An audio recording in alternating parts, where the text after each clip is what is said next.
बच्चों नमस्कार। ज्ञान सिंधु कोचिंग क्लासेस पर आप सभी का बहुत बहुत स्वागत है। बच्चों, आप हमारे चैनल पर रोज 8:30 बजे जुड़ते हैं। लाइव क्लासेस संस्कृत की चलती हैं कक्षा 10 के लिए, और 8 बजे हमारी क्लासेस चलती हैं हिंदी की, जो कि कक्षा 10 के लिए हैं। सीबीएसई बोर्ड के लिए वह भी हैं। ठीक है, चलिए। और यूपी बोर्ड के लिए भी हमारी कक्षाएं संचालित हैं। दोनों क्लासेस के लिए, दोनों बोर्ड्स के लिए 9 to 12 सभी क्लासेस आपको मिलेंगी। तो हम आज पढ़ते हैं दूसरा चैप्टर, जो कि शेमुसी से लिया गया है, यानी कि संस्कृत आपकी जो पाठ्यपुस्तक चलती है उसे दूसरा चैप्टर है। बुद्धिर बलवती सदा, सदैव बुद्धि बलवती होती है। बुद्धिर बलवती सदा, सदैव बुद्धि बलवती होती है, अर्थात बुद्धि बलवान होती है ना। समय नहीं, बुद्धि बलवान होती है। चलिए, कहीं कहीं समय तो कहीं कहीं बुद्धि बलवान होती है। अगर बुद्धि बलवान होती है तो कभी कभी वो समय को भी मात दे देती है। इसलिए बुद्धि बड़ी है और कुछ बड़ा नहीं है। तो सीधे सीधे हम चैप्टर पढ़ते हैं। बाकी अबाउट टू लेसन, ये यहाँ से लेकर के यहाँ तक अबाउट टू लेसन लिखा हुआ, क्या उसको करना, कोई खास चीज़ नहीं है। हम चैप्टर का मीनिंग बाय मीनिंग समझिए, A to Z मीनिंग्स बताएंगे आपको। तो अस्ति देउल आख्यो ग्राम। अस्ति का मतलब है, देउल का अर्थ है देउल, आख्यो मतलब नाम, ग्राम मतलब गांव। देउल नामक गांव है। तत्र माने वहां, राज सिंह, राज सिंह नाम का राजपुत्र वसत इसम रहता था। और वहां राज सिंह नामक राजपुत्र रहता था। इसम का अर्थ है था। ठीक है। एकदा, एक बार, केनापि, एक बार, केनापि किसी आवश्यक कार्य, आवश्यक कार्य से, तस्य भार्या, उनकी भार्या, तस्य भार्या उसकी पत्नी, बुद्धिमती, पुत्रद्वयो, दो पुत्र, पुत्रद्वयो का अर्थ है दो पुत्र, उपेता माने ले करके, पितुः गृहं प्रति चलिता, पिता के, पितुर मतलब पिता के, ग्रहम घर, प्रति के की ओर, चलिता चल पड़ी। यानी बुद्धिमती दो पुत्रों के साथ पिता के घर की ओर चल पड़ी। फिर से समझिए, अस्ति देउल आख्यो ग्राम, देउल नाम का ग्राम, ग्राम आख्यो का मतलब होता है नामक। ठीक है। तो अस्ति देउल आख्यो ग्राम, देउल नाम का गांव है। तत्र राज सिंह नाम राजपुत्र वसति स्म, वहां पर राज सिंह नाम का राजकुमार रहता था। एकदा केनापि आवश्यक कार्येण तस्य भार्या बुद्धिमती पुत्रद्वयो उपेता पितु गृहं प्रति चरिता।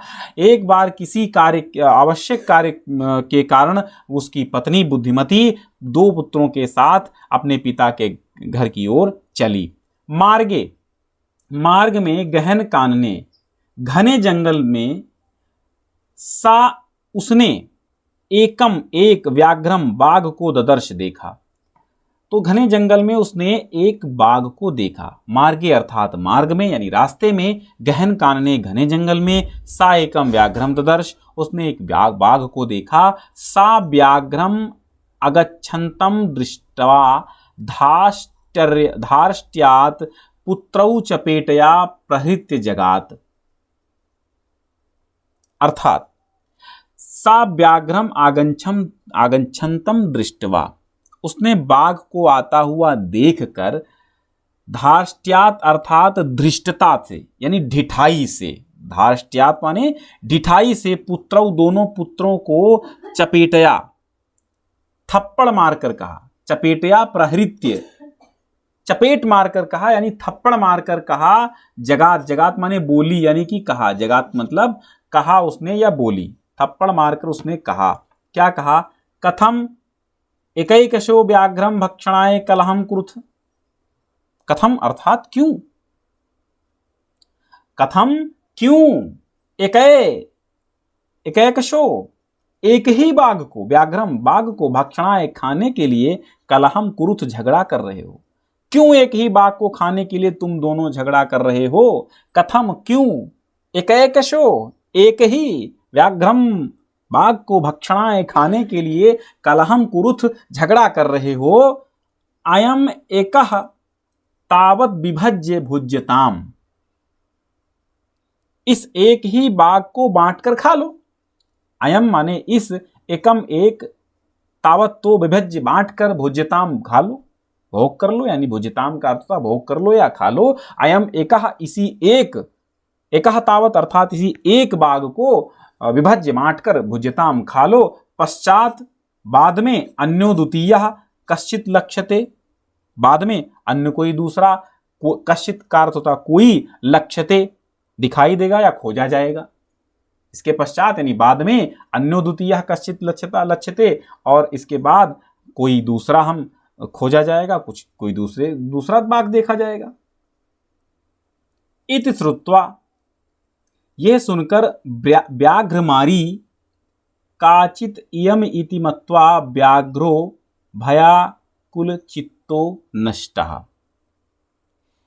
अब क्या हुआ? इति श्रुत्वा, व्याघ्रमारी, ऐसा सुनकर ये कोई बाघ को मारने वाली है। व्याघ्रमारी अर्थात बाघ को मारने वाली है। काचित कोई, इयम इति ऐसा, मत्वा मानकर, व्याघ्रो बाघ, भयाकुल चित्तो भय से व्याकुल हृदय वाला, नष्टः, भय से व्याकुल हृदय वाला, नष्टः, नष्टा मतलब भाग गया।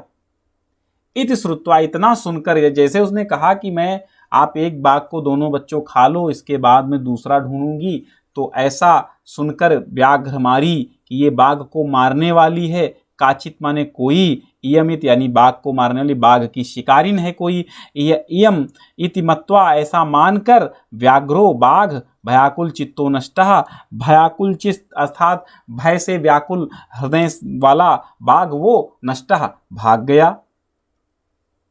अब आगे क्या हुआ देखते हैं। निज बुद्ध्या, निज बुद्ध्या अर्थात निज बुद्ध्या यानी कि अपनी बुद्धिमानी से, विमुक्ता सा भयात व्याघ्रस्य भामिनी अन्योऽपि बुद्धिमान लोके मुच्यते महतो भयात।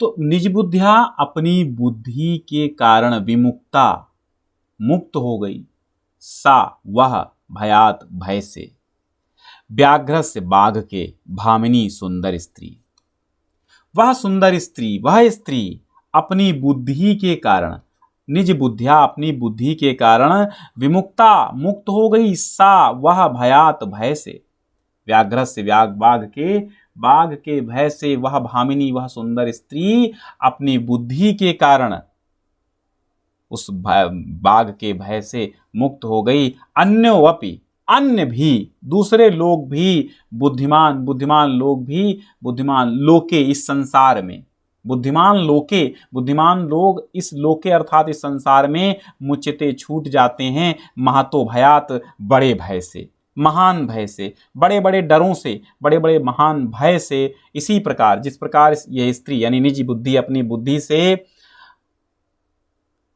बुद्धि से जिस प्रकार वह सुंदर स्त्री बाघ के भय से मुक्त हो गई, ठीक उसी प्रकार इस संसार में बुद्धिमान लोग बड़े से बड़े भय से मुक्त हो जाते हैं। भयाकुलम व्याघ्रम दृष्टवा, भयाकुलम व्याघ्रम दृष्टवा, भय से व्याकुल बाघ को देखकर, दृष्टवा में कत्वा प्रत्यय है, तो भयाकुलम भय से आकुल व्याघ्रम दृष्टवा, बाघ को देखकर, कश्चित धूर्तः श्रृंगालः हसनाः, कोई, कश्चित का अर्थ होता कोई, धूर्तः माने मूर्ख, धूर्त ढीठ दृष्ट, ठीक है, धूर्त, श्रृंगाला अर्थात सियार, हसन आह हंसते हुए बोला, हसन आह का अर्थ होता बोला, हसन मतलब हंसते हुए। तो भय से व्याकुल बाघ को देखकर कोई धूर्त सियार हंसते हुए बोला, भवान कुतः भयात पालयिता, यानी उस शेर से बोलता, उस बाघ से। अब भवान मतलब आप, भवान का अर्थ होता आप, कुतः कहाँ, भयात भय से, पालयिता भाग रहे हैं, आप कहाँ डर के मारे भागे हो, आप कहाँ से डर के मारे भागे हो, कुतः मतलब कहाँ से, भयात भय से, पालयिता भागे हो, भवान आप, कुतः कहाँ से, भयात भय से, पालयिता भागे हो, आप कहाँ से भय से भागे हो। तो व्याघ्रा बाघ बोला, गच्छ गच्छ जम्बुक, जाओ जाओ सियार, जम्बुक का अर्थ होता सियार, गच्छ गच्छ जम्बुक, जाओ जाओ सियार, तुमपि तुम भी, किंचित गूढ़ प्रदेशम, तुम भी किसी गुप्त स्थान में छिप जाओ। गच्छ गच्छ जम्बुक त्वमपि किंचित गूढ़ प्रदेशम, तुम भी किसी गूढ़ प्रदेश में चले जाओ। किंचित मतलब कहीं, त्वमपि तुम भी गूढ़ प्रदेशम गुप्त स्थान में चले जाओ। यतो व्याघ्र मारीति, यतो क्योंकि व्याघ्र मारीति बाघ को मारने वाली, या जो शास्त्रे श्रूयते शास्त्र में सुना जाता, तया अहम हंतुम आरब्धा परम गृहीत कर जीवितो नष्टः शीघ्रम तदग्रहः। यानी उसने क्या कहा कि तुम भी किसी गुप्त स्थान में छुप जाओ, क्योंकि मैंने जिस बाघ मारने वाली बाघमारी के विषय में शास्त्र में सुना है उसी ने मुझे मारना प्रारंभ किया, परंतु अपनी जान अपनी प्राण में हथेली पर रखकर मैं उसके आगे से तेजी से शीघ्र भाग आया हूं। यानी समझिए क्या, यह तो क्योंकि व्याघ्र मारी थी, बाघ को मारने वाली, या शास्त्रे श्रुते जो मैंने शास्त्र में सुना है, तया अहम, तया माने उसी के द्वारा, अहम माने मैं, हंतुम आरब्धा हंतुम आरब्धा मारना प्रारंभ किया, उसी ने मुझे मारना प्रारंभ किया। तया अहम, तया माने उसी ने, अहम माने मुझे, हंतुम आरब्धा मारना प्रारंभ किया, परंतु गृहीत कर माने हाथों के द्वारा, गृहीत माने पकड़ लिए गए, हम गृहीत कर जीवितो नष्टः शीघ्रम तदग्रतः, तत् मतलब उसके आगे से, शीघ्र ही, नष्टः भाग आया, गृहीतो कर जीवितम अर्थात उसके आगे से मैं तेजी से जान गृहीत, अच्छा यहाँ पर अर्थ ये है गृहीता कर जीवितो, गृहीत माने रख करके, ग्रहण करके, कर माने हाथों में, जीवितो माने प्राण, अपने प्राण हथेली पर रखकर, नष्टः शीघ्रम तदग्रतः उसके आगे से मैं बहुत जल्दी नष्ट हो गया, अर्थात भाग आया, विलुप्त होकर के बड़े तेजी से भाग आया। तो श्रृंगार सियार ने कहा व्याघ्र, हे बाघ। सियार ने क्या कहा? सियार ने कहा हे बाघ, त्वया महत् कौतुकम आवेदितम यत् मानुषात् अपि बिभेषि। मतलब हे बाघ, तुमने बहुत आश्चर्य की बात बताई कि तुम मनुष्य से भी डरते हो, मनुष्य से डरते भी हो। तो या महत् कौतुकम, तुमने तो ये बहुत बड़ी आश्चर्य की बात कही। महत् कौतुकम मतलब तुमने बहुत बड़ी आश्चर्य की बात बताई। महत् कौतुकम बड़े आश्चर्य की बात। आवेदितम माने बताया है, यत माने कि मानुषात मनुष्य से भी, अपि माने भी, विभेष डरते हो, कि तुम मनुष्य से भी डरते हो। तो बाघ ने कहा प्रत्यक्षमेव मया सातम स आत्म पुत्रावेश पुत्रौ एकैकशो मामत्तुम कलहायमानौ चपेटया प्रहरन्ति दृष्टा। प्रत्यक्षम एव मया, मेरे सामने ही, प्रत्यक्षम एव सामने ही, मया माने मेरे, स आत्मपुत्रम, सा माने वह स्त्री, आत्मपुत्रौ अपने दोनों पुत्रों को, एकैकशो एक एक को, मामत्तुम मेरे लिए, मामत्तुम मतलब मेरे लिए, कलहाय मानव झगड़ते हुए, चपेटिया प्रहरंती थप्पड़ मारते हुए, दृष्टा देखा है। अरे मैंने सामने ही मेरे लिए अपने पुत्रों को, एक एक को, अर्थात अपने एक एक पुत्र को मेरे लिए झगड़ते हुए, अपने एक एक पुत्र को थप्पड़ मारते हुए मैंने देखा है, चपेट मारते हुए मैंने देखा है। जम्बू कहा, सियार बोला, स्वामिन यत्रास्ते सा धूर्ता तत्र गम्यताम, व्याघ्र तौ पुनः तत्र गतस्य सा सम्मुखम पीक्षते यदि तर्हि त्वया अहम हंतव्यः इति।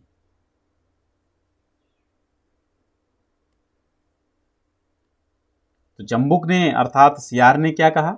स्वामी, हे स्वामी, यत्र आस्ते, जहां पर है, यत्र जहां, आस्ते माने है, सा माने वह, धूर्ता धूर्त स्त्री, वो धूर्त स्त्री जहां पर है, तत्र गम्यताम वहां जाना चाहिए, व्याघ्र हे बाघ, तव पुनः तुम्हें पुनः दोबारा तत्र गतस्य जाने पर, तत्र माने वहां, गतस्य माने जाने पर, सा माने वह, सम्मुखम तुम्हारे पुनः वहां जाने पर, तुम्हें वह सम्मुखम अपि ईक्षते अगर तुम्हारे सामने उसको देख भी लिया, यदि तरहि माने तो, त्वया तुम्हारे द्वारा, अहम हंतव्या तुम्हारे द्वारा, अहम हंतव्या अर्थात त्वया माने तुम मुझे मार देना, यानी जहां वह स्त्री है वहां जाना चाहिए, और तुम्हारे फिर से वहां जाने पर यदि वो सम्मुख देखे भी तो तुम मुझे मार देना भैया।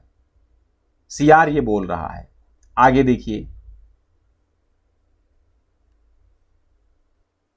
आगे देखिए तो व्याघ्र बाघ बोला, श्रृंगाल हे सियार, यदि तुम माम मुक्त्वा यासी तदा वेलापि वेला स्यात्, यानी अब बाघ बोलता है तुम मुझे छोड़कर जाते हो तब समय भी कुसमय हो जाएगा। तो यदि तुम माम मुक्त्वा, मुक्त्वा का अर्थ होता है छोड़कर, यासी जाते हो, तदा तब, वेला अर्थात समय, अपि अवेला भी असमय स्यात् हो जाएगा। हे सियार अगर तुम मुझे छोड़कर जाते हो तो समय भी असमय हो जाएगा। तो जम्बुक बोला, एक तो सियार चतुर बहुत होता है ना, तो जम्बुक बोला, सियार बोला, यदि एवं तरहि माम निज गले बद्ध्वा चल सत्वरम, यदि एवं ऐसा है, एवं माने इस प्रकार या ऐसा, तरहि माने तो, माम माने मुझे, निज गले अपने गले में, निज माने अपने गले माने गले में, ग्रीवा में, गर्दन में, बद्ध्वा बांध कर चल, चलो सत्वरम शीघ्र ही, तो शीघ्र चलो। तो यदि ऐसा है तो मुझे गले में बांधकर शीघ्र चलो। सब व्याघ्रा वो बाघ तथा कृत्वा वैसा किया, उस बाघ ने वैसा करके, काननम ययो जंगल में गया, काननम अर्थात जंगल, ययो गया, तथा कृत्वा वैसा करके, श्रृंगालेन श्रृंगार के, सियार के द्वारा, श्रृंगालेन सहितम सियार के साथ, पुनरायांत व्याघ्रम दूरात दृष्टवा बुद्धिमती, पुनरायांत माने पुनः आता हुआ, व्याघ्रम बाघ को, दूरात दूर से ही, दृष्टवा देखकर, बुद्धिमती क्या बुद्धिमती, आगे देखिए, दूरात दृष्टवा बुद्धिमती चिंतितवती सोचने लगी, बुद्धिमती क्या चिंतितवती अर्थात सोचने लगी। भाई वो जब फिर से देख रही है कि बाघ आ रहा है तो बुद्धिमती चिंतितवती, बुद्धिमती चिंतितवती, बुद्धिमती विचार करने लगी, बुद्धिमती ने सोचा। जम्बुक कृत उत्साहात व्याघ्रात कथम मुच्यताम परम प्रत्युत्पन्नमति सा जम्बुकम अक्षिपन्त्यंगुल्या तर्जयंत उवाच। जम्बुक कृत उत्साहात सियार के द्वारा उत्साहित किए गए, व्याघ्रात कथम मुच्यताम बाघ से कैसे, मुच्यताम माने छूटूं, यानी कैसे मुक्ति पाऊं, परम परंतु प्रत्युत्पन्नमति ही, प्रत्युत्पन्नमति वो, सा माने वह स्त्री, जम्बुकम आक्षिपन्त्य अंगुल्या तर्जयन्त उवाच, परंतु प्रत्युत्पन्नमति उस स्त्री ने सियार को धमकाते हुए कहा।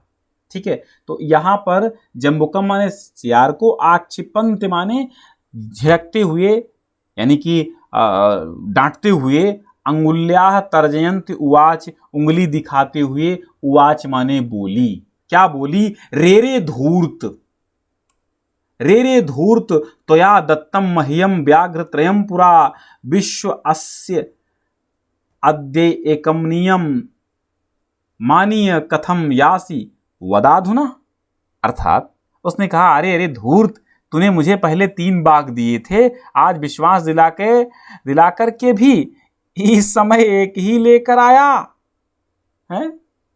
उसने क्या कहा, रे रे धूर्त, अरे धूर्त, त्वया तूने, दत्तम दिया, मह्यम मुझे, व्याघ्रम त्रयम पूरा, पहले तो मुझे तूने 3 बाघ दिया, व्याघ्र त्रयम 3 बाघ पुरा पहले मह्यम मुझे दत्तम दिया त्वया तूने रे रे धूर्त अरे धूर्त, तूने मुझे पहले 3 बाघ दिए। विश्वास्य अद्यैक एकमानीय कथम यासी वदाधुना, है उसने कहा तूने पहले तो मुझे 3 बाघ दिए, विश्वास से और विश्वास दिलाकर आद्य एक, आज एक ही आनीय लेकर, कथम कैसे, यासी आया है, वदाधुना बोल। ठीक है, अधुना माने अब, यानी अब बोल, वद अधुना अब बोल, यासी माने आए हो, आओगे, यासी माने आओगे, कथम कैसे। रे मूर्ख, तूने मुझे पहले 3 बाघ लाकर दिए, यानी एक साथ तू 3 बाघ लाकर दिए थे, विश्वास और विश्वास दिलाकर आद्य एकम आनी, आज एक ही लेकर के, कथम यासी कैसे आओगे, वदाधुना अब बोल, वदाधुना अब बोल, कि पहले तो तूने मुझे 3 लाकर दिए, अब आज एक ही लाकर देगा, हैं, अब बोल तू। वो स्त्री उसको धमकाने लगी, सियार को, बुद्धि की बात है। अब देखिए आगे क्या होता है। तो इति उक्त्वा धाविता तूर्णम व्याघ्रमारी भयंकरा, व्याघ्रो अपि सहसा नष्टः गलबद्ध श्रृंगालकः। इति उक्त्वा, इतना कह करके, इति उक्त्वा ऐसा कह करके, धाविता, धाविता, धाविता मतलब दौड़ी, तूर्णम, धाविता तूर्णम, तूर्णम मतलब शीघ्र ही, बहुत ही जल्दी, व्याघ्रमारी बाघ मारने वाली, भयंकरा भयंकर, भयंकरा भय उत्पादन करने वाली भयंकर स्त्री, वो भयंकर बाघ को मारने वाली, तूर्णम शीघ्र ही, धाविता दौड़ी, उक्त्वा ऐसा कह करके, इतना कह करके वो बाघ को मारने वाली भयंकर स्त्री दौड़ी, व्याघ्रो अपि सहसा नष्टः, बाघ भी अचानक, सहसा माने अचानक, नष्टा माने भाग गया, गलबद्ध श्रृंगालकः, गले में बंधे हुए सियार को लेकर के वो भागा। व्याघ्रो अपि, बाघ भी, सहसा नष्टा अचानक भागा, गलबद्ध श्रृंगालकः, गले में बंधे हुए सियार के साथ। एवं प्रकारेण, इस प्रकार, बुद्धिमती व्याघ्रजात, बुद्धिमती व्याघ्रजात भयात पुनरपि मुक्ता भवत, इस प्रकार बुद्धिमती बाघ से के भय से पुनरपि पुनः मुक्ता भवत, मुक्त हुई। अतएव उच्यते, इसलिए कहा गया है, अतएव माने इसलिए ही, अतः माने इसलिए, एव माने ही, उच्यते माने कहा गया है, बुद्धिर बलवती, बुद्धि बलवान होती है, तन्वी सर्वकारेषु सर्वदा, और तन्वी सर्वकारेषु सर्वदा। तन्वी का अर्थ होता है कोमल अंगों वाली, तन्वी का अर्थ क्या होता है, तन्वी का अर्थ होता है कोमल अंगों वाली। ठीक है, तन्वी का अर्थ होता है कोमल अंगों वाली। ठीक है, तो हे कोमल अंगों वाली, इसलिए बुद्धिर बलवती सर्वदा, सर्व कार्य सर्वदा, सभी कार्यों में सदैव बुद्धि ही बलवान होती है, सभी कार्यों में बुद्धि ही बलवती होती है। अब बुद्धिमानी से आप तमाम वजन उठा सकते हैं, और बल से नहीं, बुद्धि अगर है तो, अब देखिए बुद्धि के बल पर ही तो जो 5 किलो आदमी कैसे उसको सरल बना लेता है, एक 50-50 क्विंटल की वस्तुओं को तुरंत एक ही व्यक्ति उठा लेता, कैसे, बुद्धि के सहारे, बुद्धि लगाई और उठ जाती हैं, है ना। तो बच्चों, अगर आपने अभी तक चैनल सब्सक्राइब नहीं किया, देखिए एक सूचना छोटी सी सुन लीजिए, फिर आप बंद कर दीजिए वीडियो या कुछ कीजिए, मैं जा रहा हूँ। तो आप A to Z चीज़ें अगर आपको संस्कृत कक्षा 10 की पढ़नी है, शेमुसी भी पढ़ाएंगे, व्याकरण भी पढ़ाएंगे, जो भी आपकी पुस्तकें चलती हैं सब पढ़ाएंगे, और हिंदी भी हमारे चैनल पे पढ़ाई जा रही है, तो आप उसे भी पढ़ना मत भूलिए। हिंदी की लाइव क्लासेस 8 बजे से चलती हैं, और संस्कृत की 8:30 से चलती हैं रात को। ठीक है, बहुत बहुत धन्यवाद आज जुड़ने के लिए।